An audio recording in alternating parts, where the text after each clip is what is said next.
أعوذ بالله من الشيطان الرجيم. بسم الله الرحمن الرحيم. لا أقسم بيوم القيامة ولا أقسم بالنفس اللوامة. أيحسب الإنسان أن لن نجمع عظامه بلى قادرين على أن نسوي بنانه بل يريد الإنسان ليفجر أمامه يسأل أيان يوم القيامة فإذا برق البصر وخسف القمر وجمع الشمس والقمر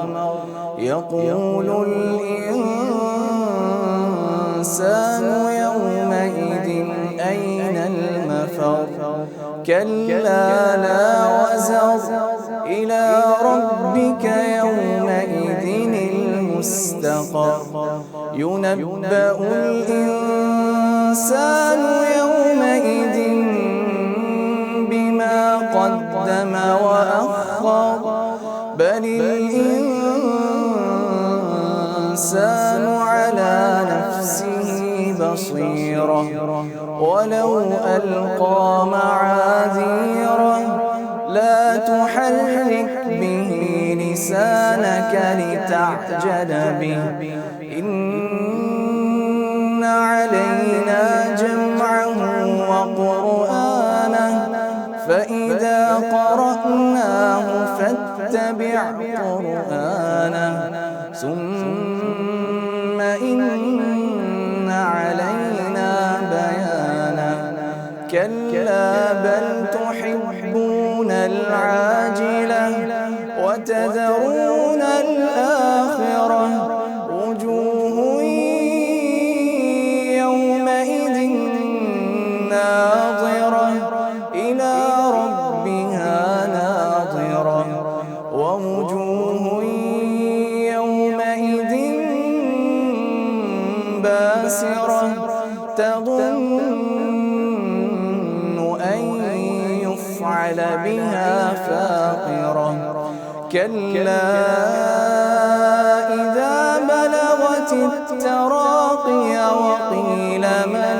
راق وظن أنه الفراق والتفت الساق بالساق إلى ربك يومئذ المساق فلا صدق ولا صلى ولكن كذب وتولى ثم ذهب إلى أهله يتمطى أولى لك فأولى ثم أولى لك فأولى أيحسب الإنسان أن يترك سدى ألم يك نطفة من مني يمنى ثم كان علقة فخلق فسوى فجعل منه الزوجين الذكر والأنثى أليس ذلك بقادر على